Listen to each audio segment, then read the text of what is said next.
Hi guys, and welcome to another episode of Degen BJJ with me, Irish Mike, and my co-host Ken. How are you getting on, Ken? I'm good, mate. How are you? I'm sore. I'm wearing my fancy tape again. Yeah, after all that shit you gave K-tape, you've rocked up at mine today. Yeah, but so a couple of people called me out in the gym at that. I was like, yeah, we really showed our ignorance there. Some people have come and said, what have you got against K-tape, preaching the benefits of it? So I'm not. So yeah, as always, guys, disclaimer in advance this time.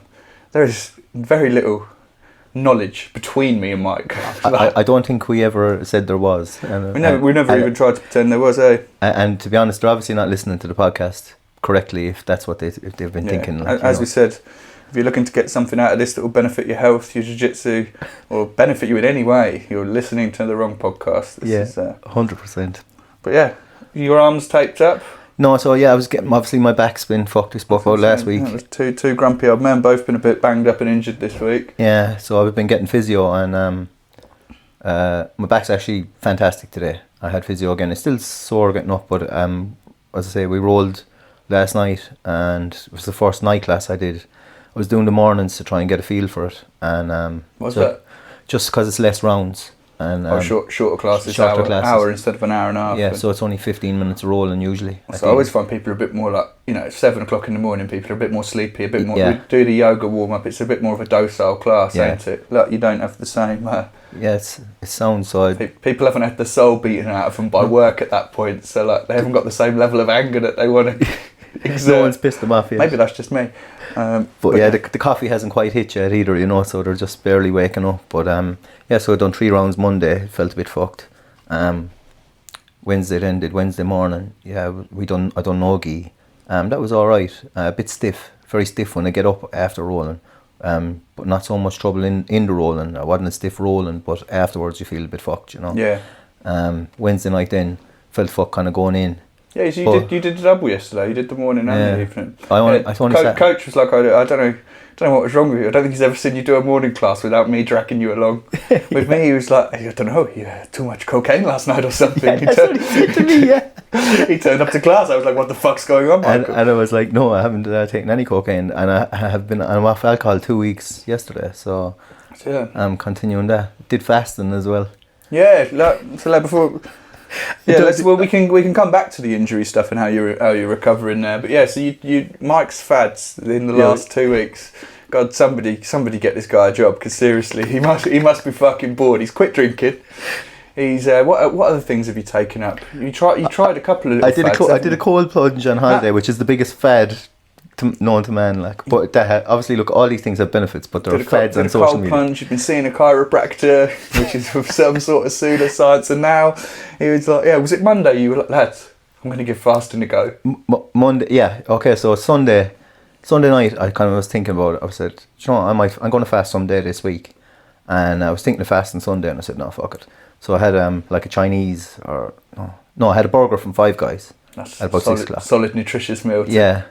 To kind of bet. Yeah, it was a shit Sunday meal, to be honest, because we usually have like a roast on a Sunday or something. And to be honest, what happened was we were just talking about where we go most of the day, and we went fucking nowhere. And then Sunday pissed rain, didn't it? Was that the day we had thunder showers, I think? So I was just like, fuck the whole lot of it. Saturday or Sunday, yeah, I can't remember. Yeah, and it was raining, sure. Yeah, so then I decided, no, I'm going to fast tomorrow. And my missus actually, she hadn't eaten yet either that day, and she's like, yeah, and she shook my hand. Linda, I'm calling you out. She shook my hand and she said, yeah, we'll do it. So, and I was like, well, you didn't have to get involved in this, but now you are, like. Yeah. So, didn't eat, was just drinking water, really. So it was a pure water fast? I had 1 can of sugar-free Monster. Okay. But I don't know, does that count? Because I was trying to limit sugar intake, but like I just needed, most people have coffee, I don't drink coffee. Yeah, so you dosed yourself up with caffeine, but no sugar. No, I just had 1 Monster can, like at about half. They're like the big like beer cans, though, Monsters. They're still like that, right? I never drink it, like, but I just said I'll try that, and it was actually nice. Shout out to Monster, but zero sugar one. And then I just drank water for the rest of the day.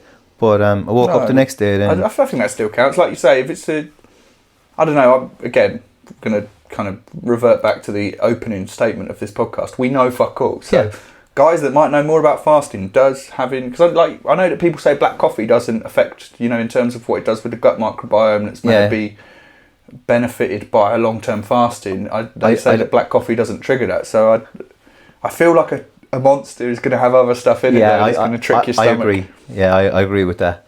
But yeah, I don't know. I was just fucking said I'd do it, and then I was into the next day, and I was like, this is a piece of piss, like, you know, like it was literally. I wasn't really that hungry, like, and it kind of made me look at food in a different way, because like I am hungry, but like I wasn't bothered about eating. So my missus was working, and I picked her up after work at 2:00, and we went. I picked her up after work. We went shopping. Oh no, sorry, she was getting her hair done. I picked her up after that, and then we went to the Tesco, and I just came back, and after a day and a half of fasting, what was the first thing I ate? Skittles? Close. Half a tin of Pringles. No. And what did I eat after that?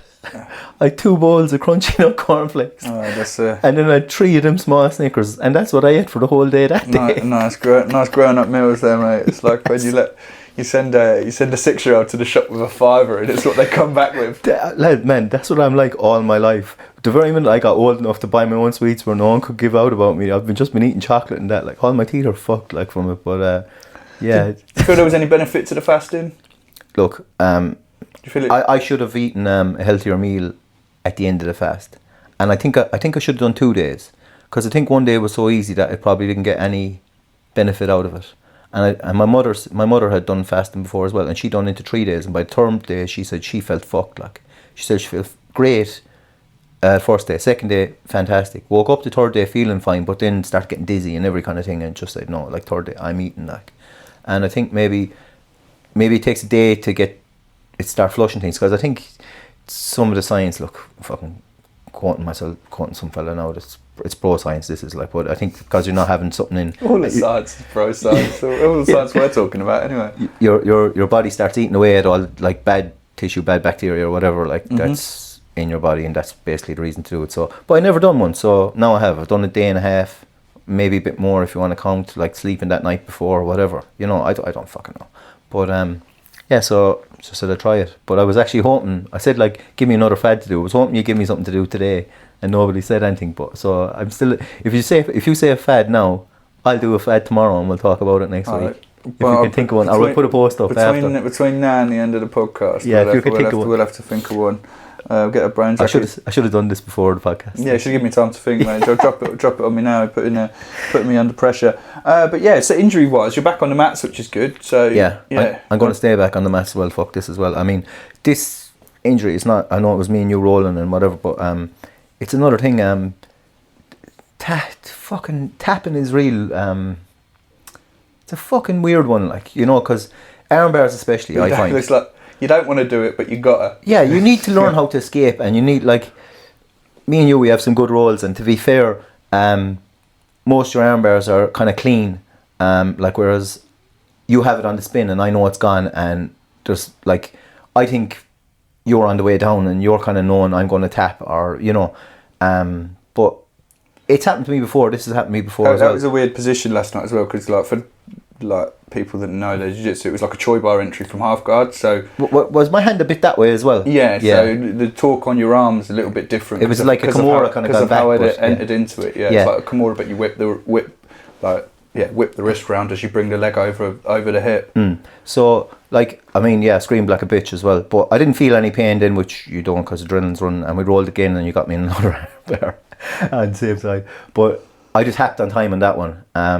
But it's happened to me before, yeah, because before my ADCC gold medal, which I have, NoGi, yeah, went to Bulgaria with Borislav Leonikov, might remember I talk about it a bit. I got armbarred a couple of times on the same side as well by Mr. T in our thing, and again, it was my fault. I was fighting the armbar. Was that last night, or in the prep for? No, that was running up to... That was in the run-up to ADCC, yeah, sorry, I was too busy thinking about fads, mate, trying to rack my brain for one that I can get you, something stupid I can get you to do for the next week, but yeah. So, well, no, it's just for one day, pick for one day, a one-day thing for tomorrow, but, right.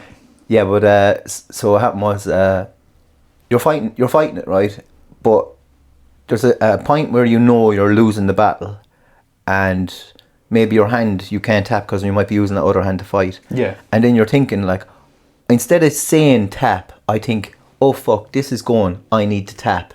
And then I go, I can't tap with my hands. And then I go, tap. And like, all that happens in like split second. The same way as when I tap, it probably goes a little bit of a split second. Like it's because someone says tap and it takes you a split second to hear it. Took me a little bit longer to think to say it, and ultimately it's my fault. And you know, I mean, because I know you feel, and that's why when you said earlier, you're like, my elbow's fucked on. It is fucked on WhatsApp post. I feel like a grade 8 cunt. But it's not your fault. Like, and like responsibility has to be owned from both sides. We're doing a sport where people try to fucking put people unconscious and break limbs. That's what we do, right? We might have fucking nice soft rolls with some people, and it might look fancy and free rolling on some things, and majority of the time most people might get injured, but there are people breaking arms and legs and going unconscious and fucking all that's happening constantly, you know. And it's not you being a bad, no, okay, some gyms might have people like that.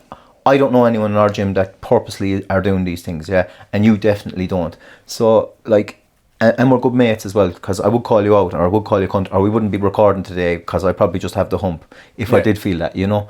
But I think we're long enough that we probably would have a conversation. We would have a conversation, but I think. I'd like to hope that you called me out on that straight away, because that sort of behaviour can't. Yeah. Can't go on. Like, yeah, we've talked about good and bad training partners, and that's like a number one cardinal sin, trying to hurt your training partner. Yeah, but sure, we always, like, since Bobby got injured and has been out, like, we roll way more in the last 6 months than we have fucking ever, like. Yeah. You know, and like. We wouldn't keep rolling and pairing up if either of one of us thought we were bad training partners, just like a company I put up with a terrible trainer just to have a laugh with my boys. But no, the thing is as well, I think we usually have the first roll because we're training partners, and last night was the second, wasn't it? Yeah, because we'd done positional beforehand. So we done positional, and I landed up with one of the lads, and I had a good roll with him, and I was like, right, me and Ken are off our first roll. It's not going to be a first roll because me and you always treated a bit warm-uppy, and I you know, and I think I went a little bit. I was going a little bit more than I normally would because I feel like we're both warmed up properly, and you know my back was at me, and I know your back was at you and your elbow, and like I was like, fuck it, you know, we'll just go on. And like you were like, you alright to go with it? Would you want to go a bit lighter? And I was like, no, let's just fucking go, like, you know. So it's all on me, like. Yeah, Bobby was sitting out because he had some sort of stomach flu caused by a copious weekend on the sesh. But and swimming in a fucking river that he probably had no business in, just in the water. Yeah, River Thames around Henley, guys. Public service announcement: don't go swimming around there. Don't ask me how I know this information, but do not go swimming around there. And if you do, don't put your head underwater. But yeah, he said he was going to film the roll, and then he just didn't because he was chatting to Steve on the side of the mat. It's not like Bobby to forget to do something after saying it. Not like Bobby to flake on something, eh? But shame not really, because I knew obviously I'd signed up to Dorset next weekend now, because there was only one guy in my bracket. I'm down there for a holiday, and it's like, even if I just get the one scrap on the day, it's like, you know, it would be nice to. I haven't competed since I did my rib in Brighton. It would be nice to get the cobwebs off, and I think it's a nice way to kind of start the holiday, you know, give myself some guilt-free boozing and eating after that, because of the comp. So I thought, you know, after we were both warm yesterday, I was like, let's have a proper roll. So apologies, mate, but yeah, like you say, I'm feeling like a grumpy old man as well. On Monday, I ended up doing somehow my back and my elbow in an armbar escape. I didn't realise, you know, backs are weird, isn't it? Like, you don't realise they're fucked until after training, right? I think that's everything, because when I got hurt last night, and even though I roared, you were like, you alright? And I'm like, yeah. And you were like, do you want to continue? And I was like, yeah, of course. And then you got me second time, and I was like, you sure you're alright? And I'm like, yeah, let's fucking go. And like, I'd say it was 4 rounds later, because I only sat out the last one, that when I started to cool down, I was like, no, that's fucked. Do you know, because your adrenaline stops pumping, you're cooling down, and like we do the rope climb. Like, I was holding on to the rope, and I only grabbed like one thing and held it. My arms were shaking. Yeah, you know, if you've got an issue, if you've got an issue with your elbows, like if you've got any tennis or golfer's elbow, that rope climb will bring that back out. So I was just like, I probably shouldn't have done that either. But it was like everyone else made an attempt to climb the rope, or hung off it, and I was like, coach says, like, just touch the rope if you're not climbing it. And like, I was like, I'm not just touching the fucking rope now. I might be hanging fucking 4 inches off the fucking ground, like, but I'm still going to fucking do something, like, you know. And but sorry, I was cutting across. No, it's fine, mate. I was saying about how I fucked up my own arm and back. Yeah, well, mine wasn't like yours. I knew my elbow was a bit fucked in the moment I did it, because it was one of those where someone put an armbar on and I was it like reverse hitchhiker escape, where you go out the back, reverse you kind of like almost jump over him and pull the arm out that way. But as I was kind of in the transition, the armbar, he was putting it on, and as it just got tighter as I was transitioning out of it.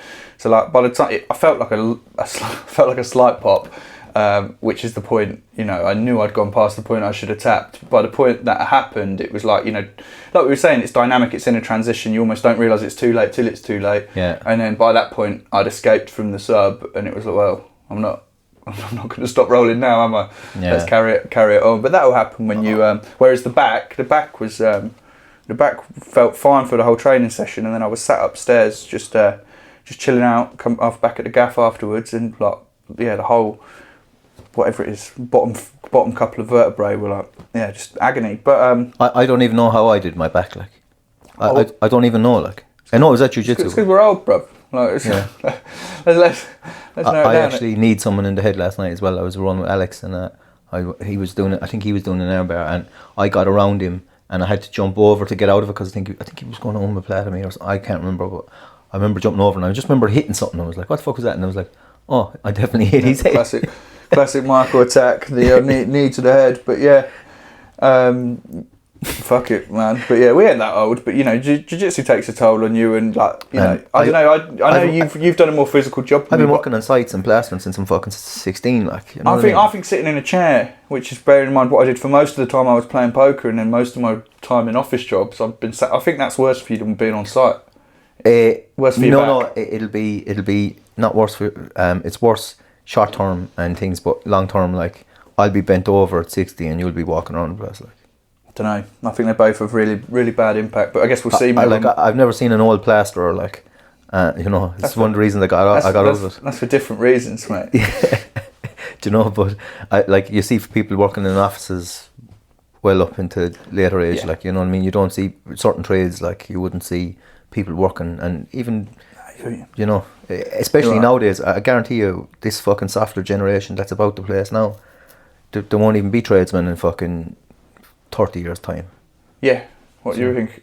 Man, the money people are getting paid now, like now is a great time to be in construction, because like the money is crazy. Like I'm a thick cunt, like, but I like what I do and I have a passion for it, so I'm good at it. And fortunately I was worked under my uncle, who fucking made me do everything and pushed me hard, like pushed me how he was pushed. And I think we're all just diluted versions of generations before us. I think they were all harder cunts before us. And like I'm a softer version of him, and whoever comes after me will be a softer version of me. I think there's a jiu-jitsu analogy in this. If you look at like, is there like true how it used to be? Look at the belt lineage. You know, it's just everyone's a softer version of the version before him. I'm sure fucking Dom would love me to hear me say that about him in relation to Hodger. But well, I suppose it's not a bad thing to be a softer version, one of the greatest of all times. Is it? But like, and then we're all much softer versions. I'm fucking Jesus Christ! I'm the softest cunt you've ever met. If that's how we're going to do it. But yeah, no, that's interesting, man. That's I think that's kind of, without kind of going off on my, getting on a bandwagon or anything, whatever the sayings are, on my soapbox. I think that's kind of the society we're in now, though, isn't it? It's just a little bit of a soft. Could we jump on something? I know it's like out of and we're still riffing, but can we go to the ADCC stuff? Just because we're on that, like. Or am I fucking up the wind? No, I mean, we're no, there because now. I'm saying we're on about this woke soft thing. So yeah, let's just preface it with the fact that obviously, you know, for the people listening, ADCC Trials, first set of trials for ADCC next year are starting in Europe, in Poland this weekend. So, you know, we know a few lads. I think Sean White from Farnborough's out there. I know that Matty Mountain, who used to train with us, that trains at Submission Grappling Club in London now, he's gone out there. I think 3 or 4 of their lads have gone out. And then obviously a few other people that I don't know well, but are like people I've rolled with or trained in the same gym as through my years of travelling about. There's a few people out there hoping to qualify. Obviously there's an open as well, where you've got the beginner, intermediate and novice, but like only the actual trials qualify for ADCC. So you know, it's like a weekend of jiu-jitsu. They've got masters event, and then they've got the open, and then they've got the actual trials as well. So what's the difference between the Open and the other one, just for? So the Open is more like an open tournament like we'd register for. You know, the one you went out to in Sofia in Bulgaria. That was an Open, right? You didn't qualify for anything. You got an ADCC medal because it was it was an open tournament under ADCC so it's rules. Not, you have to be invited to the other ones, is it? You don't have to be invited, but they qualify you for the main event, which you can only be. Okay. So you have to win one of those to get into one of the bigger ADCC competitions. Which traditionally happens every 2 years. ADCC, you have a mix of invited and qualified athletes. So you've got the South American trials, the North American trials, European. English. That was an Open, wasn't it? Yeah, that was English nationals was. They do the nationals now as well. Like ADCC, I think, are trying to kind of take on IBJJF as a big organisation that runs hundreds of tournaments across the world. So they've got like the nationals. You have to be from that country to register. The Opens, anyone can register, and then the trials qualify you for the. Is it biannual every 2 years, or does that mean twice in a year, or does it mean both? Who the fuck knows? Revert you back to the beginning of the show. We know fuck all. I think they have it both ways. Yeah. Because they're bi. Okay. Yeah, let's go with that. But yeah, every 2 years the main ADCC event happens, which is where you get the qualifiers and that from these trials. So good luck to everyone who's out there.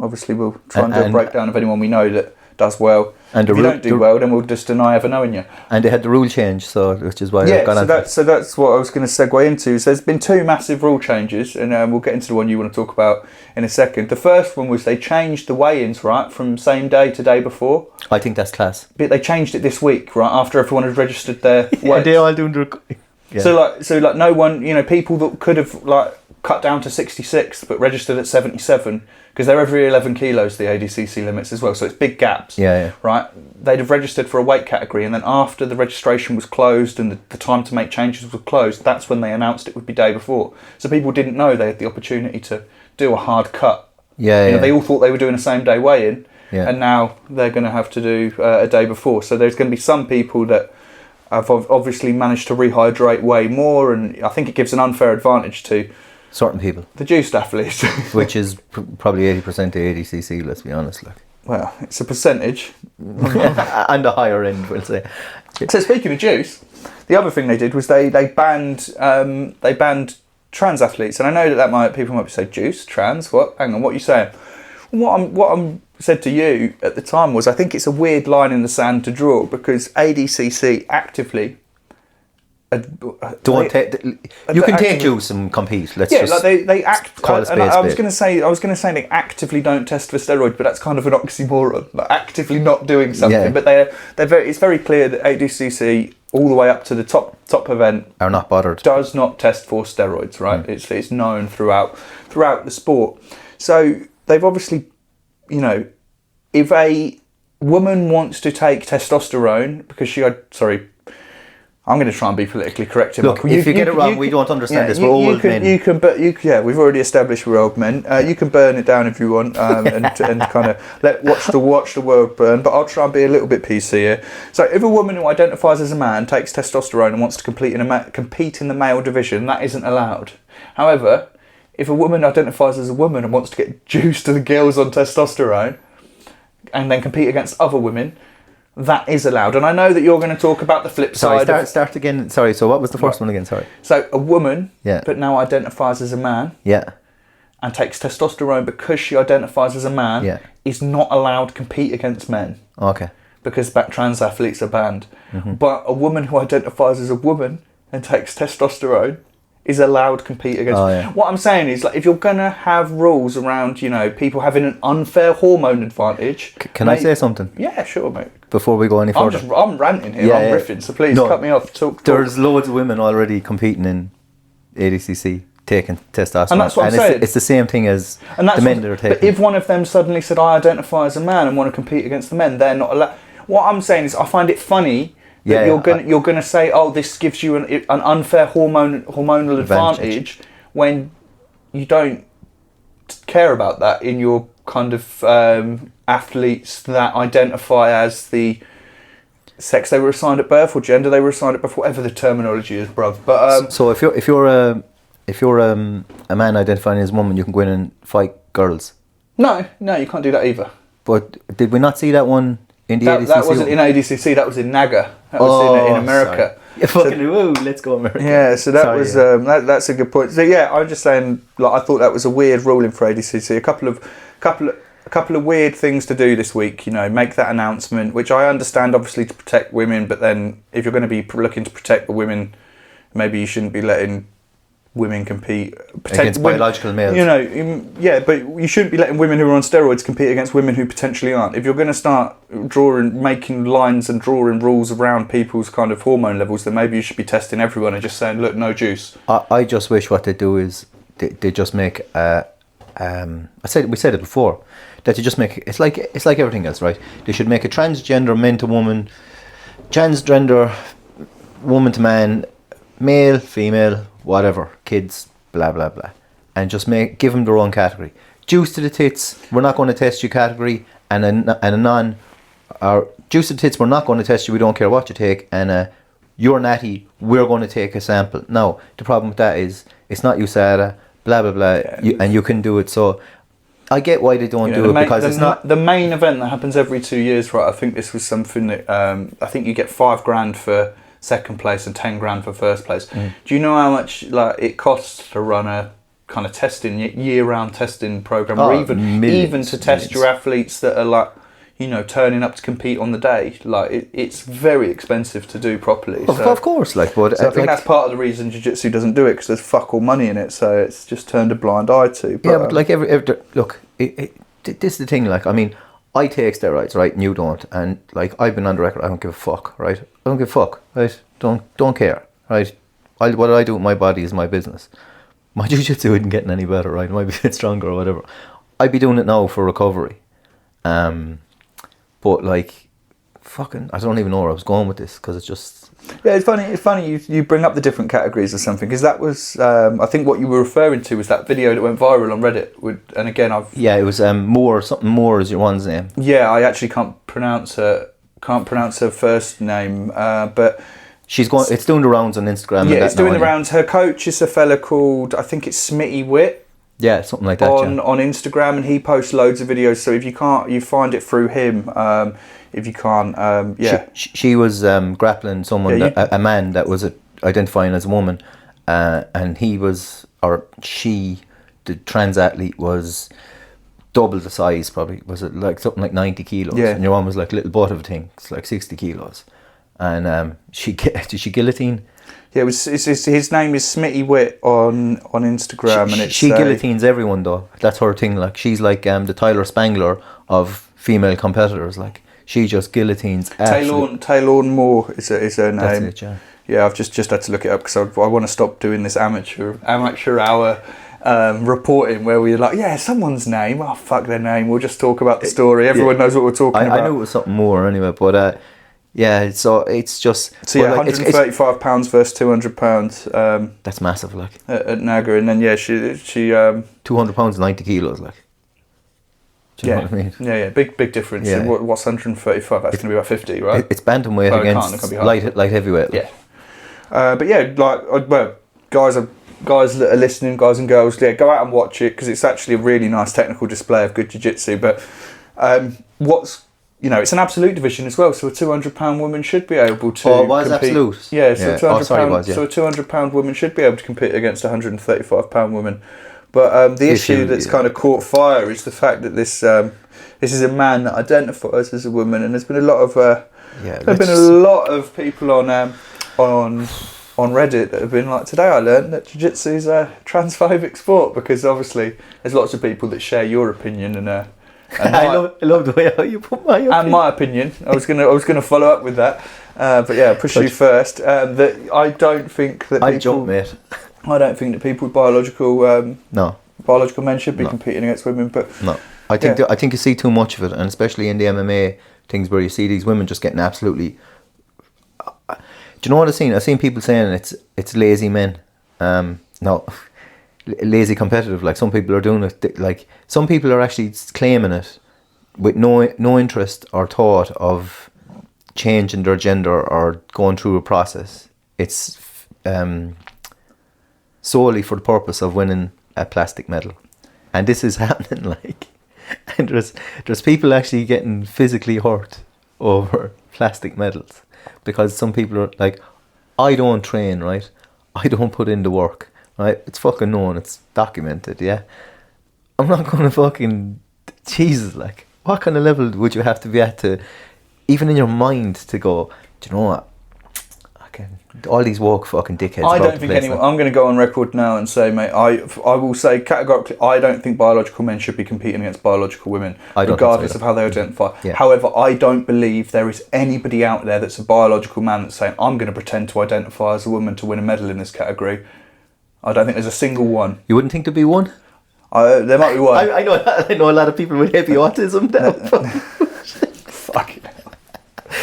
There might be one or two, mate, but I honestly, I think a lot of it is more that, you know, we're in a culture now that's obsessed with gender, which is fucking sounding like, I don't know, one of those other podcasts that, well, I've got no intention of broaching this sort of category, this sort of topic on here, but it's dangerous. But like, against you. I just think we're in a society that's obsessed with it, and a lot of people are getting this. You know, people that engage on social media regularly, and people that people that use social media regularly and engage with these topics, like it's, and then, you know, the algorithm, all it does is feed you the same thing again and again and again. I think a lot of it's people with, like, I don't want to say brainwashed, but it's like people that we're in a time when people are really, really comfortable, and, you know, I think, you know, it's sometimes it's nice to have a struggle, and this is a way that, you know, some people feel like, actually, this is my struggle, you know, I'm fighting for my trans rights, or, you know, people are confused because we're at a time where, you know, traditional gender roles don't really exist anymore because, you know,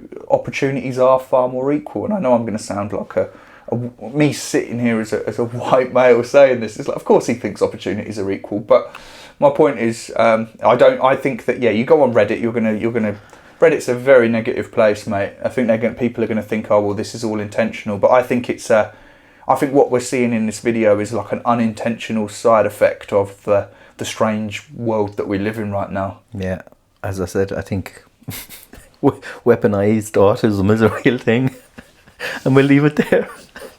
Speaking of like competitions and entertainment, obviously one just final shout out to everyone at Trials this weekend. Good luck, everyone.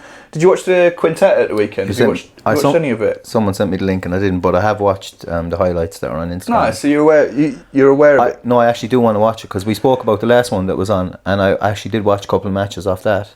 Nice. Which is weird, like me starting to watch matches in jiu-jitsu. It's just because like that's the topic I wanted to broach, really, is entertainment, right? You know, we've talked about different rule sets and entertainment, and like obviously, you know, ADCC has given a lot of popularity to no-gi and just grappling, submission grappling in general, which is great. You know, it's brought a lot of eyes to the sport, but I've got to be honest, the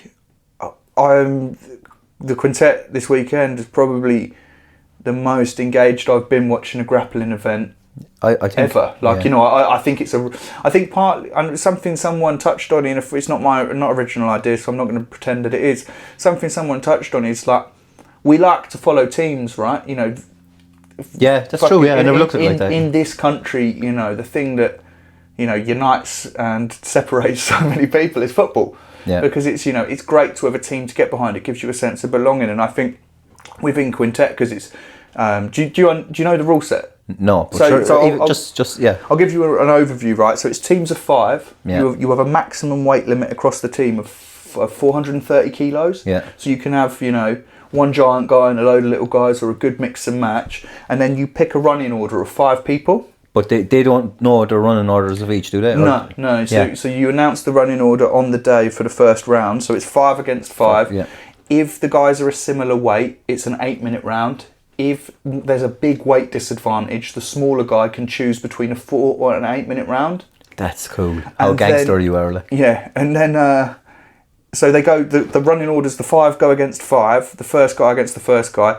If you submit your opponent, you stay on. You stay on, yeah. And if the time runs out, there's no points. If the time runs out with no submission, then, you know, you're both eliminated, and it goes on to the next. If after the 5 there's been no subs, then it goes to like, there's massive penalty. This one wasn't actually, some of the ones I watched back in 2001 and earlier, there was a lot more penalties, but there's lots of penalties for stalling normally. So, you know, if it's 0 against 0, the team with the most penalties gets eliminated. and then if that's tied, it's most of time of aggression. So I think it's either top time or most submission attempts. Okay. But like, and again, I'm going to be parroting stuff I've heard other places here. But I think what makes it really interesting and what made it fun for me was even a kind of what would you consider a bore draw in like an IBJJF match. You know, like no subs, or when somebody's just kind of stalling out the match. Like if it's a little guy against a big guy, he can potentially draw that match but eliminate this like kind of top talent for the rest of the team and give them a better chance to win. So it's got like a tactical element. And who set up that competition? It was at Sakuraba.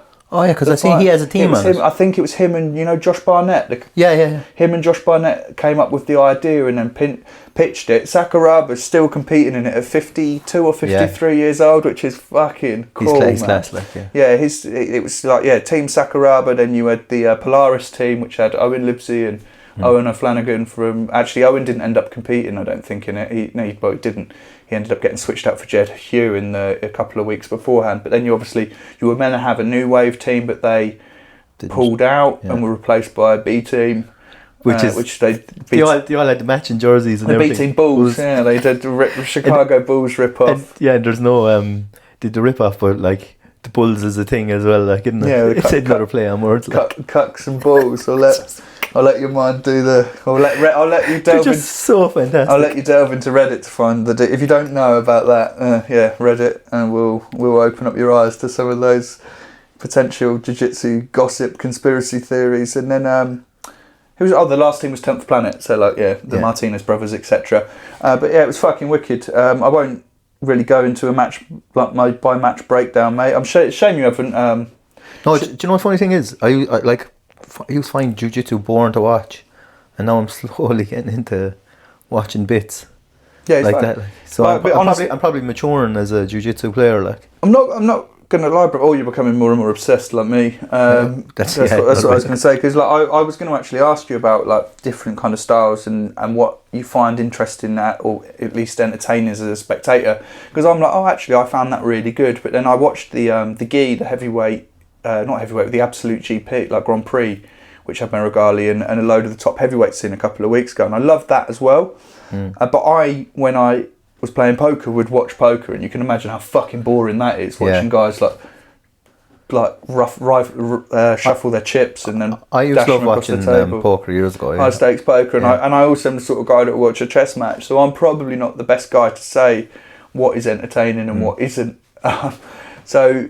Yeah, with Quintet, compared to like some of the gi grappling that you've watched previously, I wanted to know really if you found that style more entertaining, or is there something that you think stands out? I just find I find no-gi more entertaining anyway. Do you think that's now? Do you know any? Because this came up last night. Yeah. Do you actually know any gi grapplers that are at the?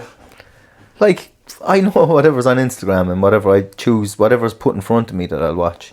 Like Meregali and that, and the Polish lad Wozniak. No, Wodzinski, yeah, whatever, you know. So the guys that have come, I know Meregali isn't, but that's like he kind of straddles both gi and no gi now, and he's such a big name. And obviously Adam's done a seminar, so you know the gi guys that have come and done seminars at our gym. No, I only knew him. I didn't even pay any attention to that. It was when he won Worlds there, and he wasn't down to win. They didn't think he'd win it. Fair play. And I watched the match. Like I did. I thought you'd be like, I know him. Yeah, he was at Mouse last 2 years ago. Yeah. No Roger Gracie and no, but I thought that's the list we were gonna get. It's like, all these retired men that are just heroes of the sport. No, look, as I say, I'm probably starting to, as you say, probably get more obsessed now that I think about it. But yeah, I kind of. It's like work. When I come home, I mean, I wreck everybody's head about jiu-jitsu so much. I'm like, maybe I just need to stop making all my time up. But it's slowly just creeping into my pores now, and I'm starting to watch it. But I don't watch football. I don't watch any sports really. Only I watch Ireland rugby and Tipperary and the hurling, and that's. I was going to say, because obviously you like I'm not going to lie, mate. Like I was just saying there, I've listed 3 of my hobbies and I watch them as sports. So UFC would be the only other one I watch. I'm a bit of a weirdo. I don't generally just watch sports casually. I'll watch sports that I kind of participate in generally as relaxation from participating in those. I've never really been a big fan of football, but I've never really played football played rugby, used to love watching rugby. You know what I mean? I don't know what it is. No, mine is just like they're contact sports more so. Like UFC as well. I like watching a good bit of. I'm calling it UFC because I don't watch any of the other MMA promotions really. I mean, as I say, if Instagram throws something up, it's kind of like jiu-jitsu, but I'm starting to watch a bit of jiu-jitsu now. Like, I mean, this is probably just a thing for me to get off my phone a bit because I'm seeing everything through Instagram, you know. Yeah. Well, I think. So you think no-gi is more entertaining than gi though for you as a spectator sport, or is it just you haven't watched the right gi events? At the moment, well, I say Fionn Davis. I like watching her as well. Find her. I don't know. It's just not because she's a chick or anything. It's just that I don't know. It's just the way she wins, and you can see when she wins that it means the world to her. Like, I like that. Like, I like when you can see it on people's faces. Like, yeah, I really rate her. She's a badass as well. But I was going to say a big thing for me that I've realised this weekend was that the time limits for me make like the heavyweight GP. Those were 10-minute matches as well. So the classic black belt matches. I think much longer than that. You know, the no time limit is a bit. It's just boring. Even like some of the longer, like the 30 minutes matches, the hour-long matches where it's sub-only. Like, I think it's just. I mean, if we're talking about the purest version of the sport, then maybe. I still don't know necessarily because what defines a sport for me is the rules. So, like, you know, if we trying to strip away the rules, does that necessarily make the sport more pure? I'll leave that up to you. But I was watching the match against. I didn't watch the match. I watched the highlights against Martinez. Yeah. And I know he's called the Boogeyman. Richie Martinez. Yeah, his name. Yeah. And I don't know why I know that. I think I watched what was the one Chael used to do years ago? Underground. Was it Underground? Submission Underground. I used to watch that, and he used to win a lot on that. Yeah. Big that was EBI rules, was it? Yeah, EBI rules I think is a bit, for me as well, talking about entertainment, I think that's a bit weird because you get people that just want to stall out the 15 minutes because when it's a draw, you either get back or spiderweb. So like spiderweb? Like armbar with a figure four sort of thing. So they get to start with, so you can pick, right? They flip a coin and then the person who goes first, they flip the coin for that, and the person who can pick, either you start with them on your back, or you start with, like, you know, them with an armbar, underhooked armbar, but you with the grips on your arm. And it's like, I think that leads to people looking to stall for the purpose of getting to. If you've got a really good back attack or really good back escapes, you're going to be like, right, I'm going to stall it out and get to a position where I start on this guy's back. Whereas the sharp shutdown. Yeah.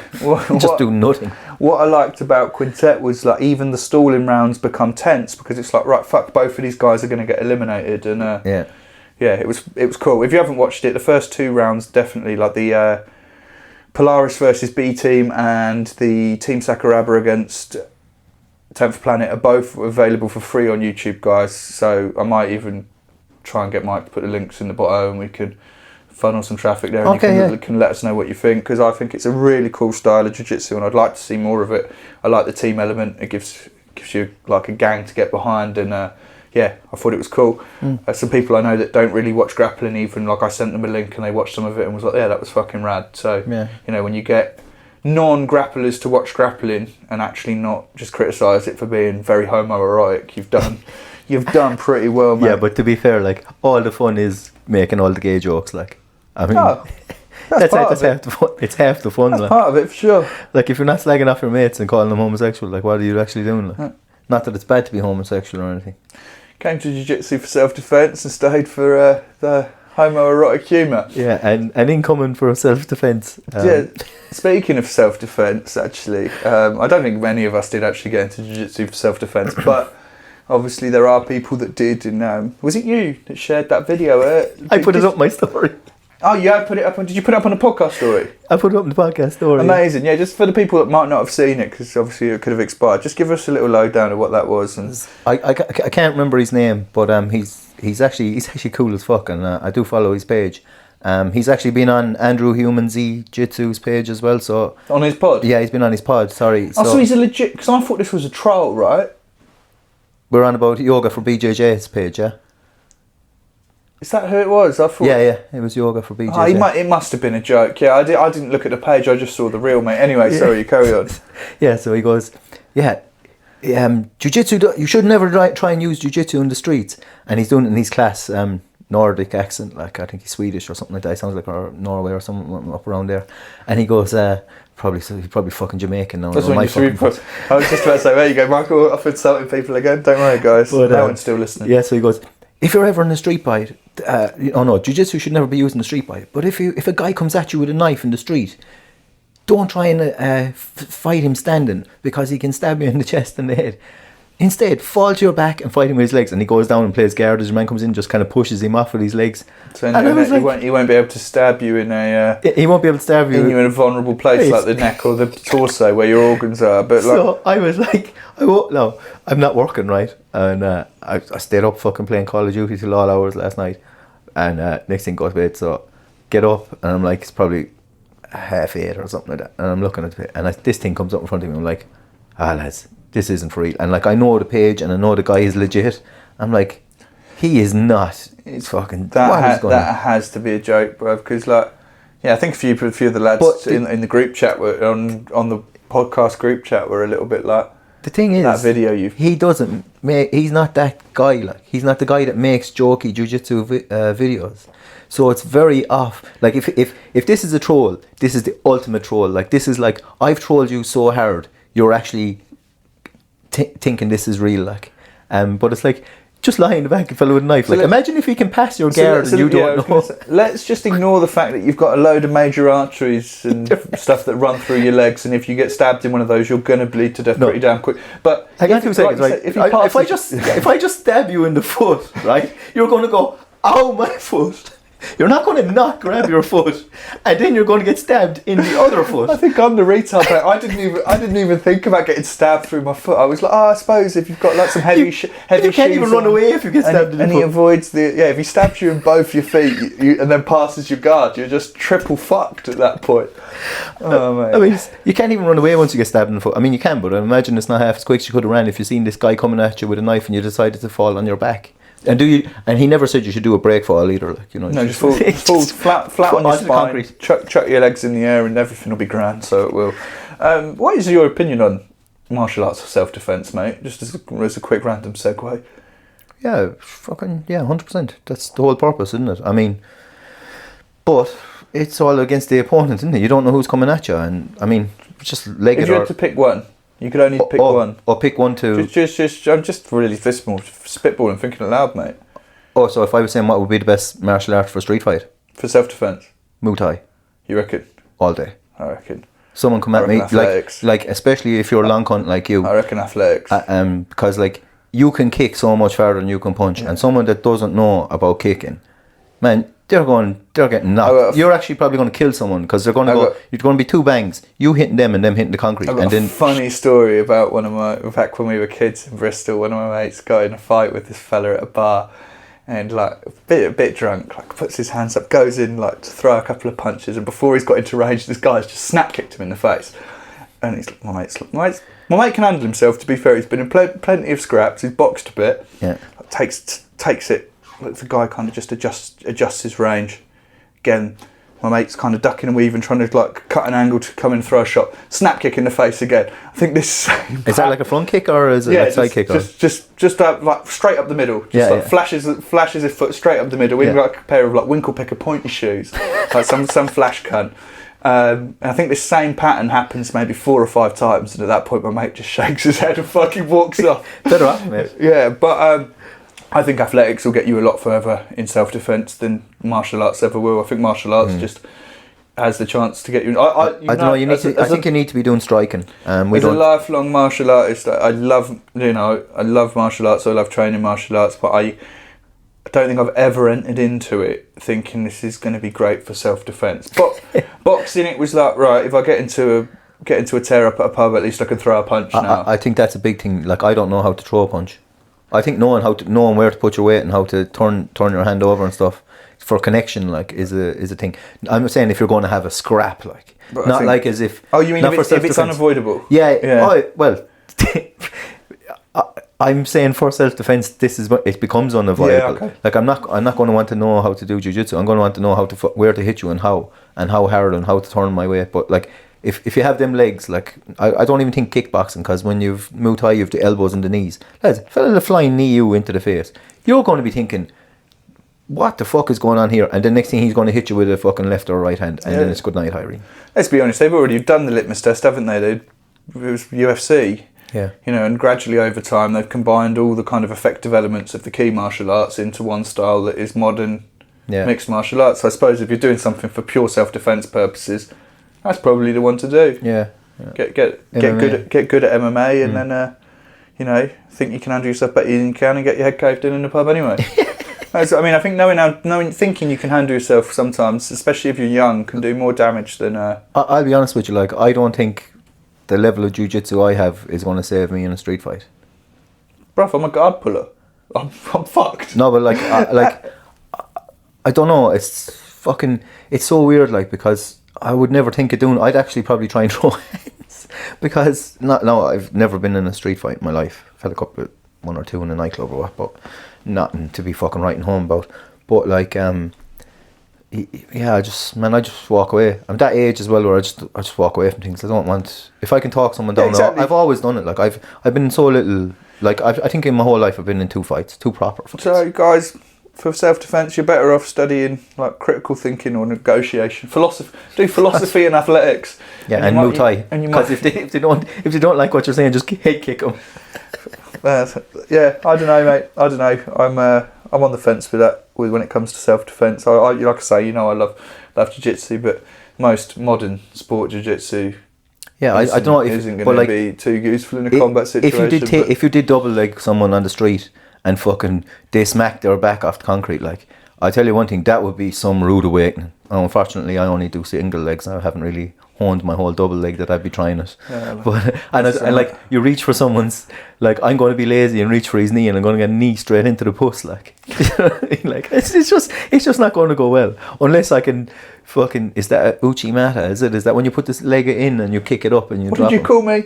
Yeah, that's big fucking Japanese round here, mate. I don't know what the English for it is, but don't know either. The takedown. Do you know the takedown where you get the overhook and then you fucking kick them under? Yeah.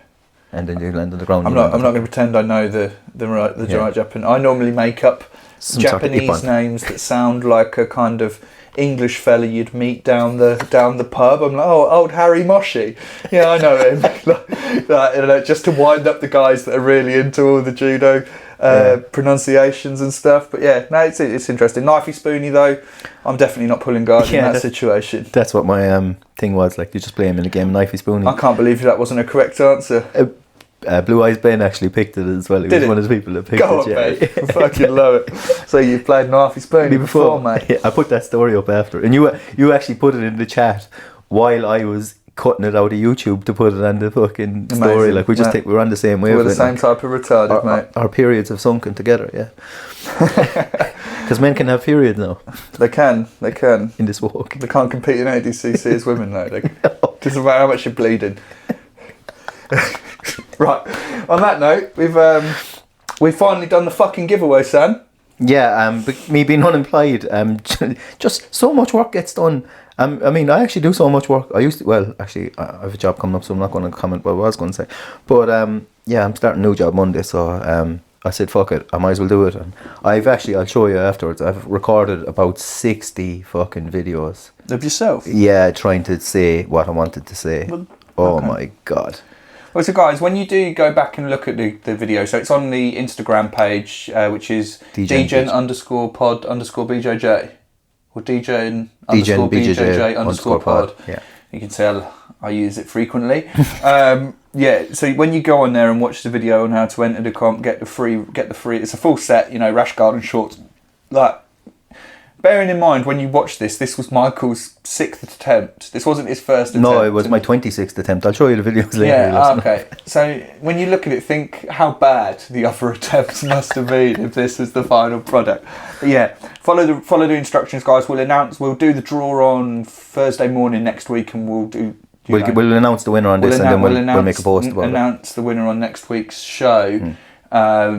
And then, which will air next Friday. So I mean, even why don't you just enter just to get a free rash guard? It's free shit, guys. Come on. I mean, you're not buying anything, giving us money, but we're giving you free shit. Yeah, we've been asking for you to kind of support us for a while, but now we're the ones supporting you. So if you do be looking at X Marshall's website to try and see which one it is, what did I say it was called? The comic. You've put it in. There's photos of it and everything. It looks like you know the old school Batmans with Adam West when there'd be a fight scene and it would be like he'd hit it and the whole screen would come up with kablow, pow.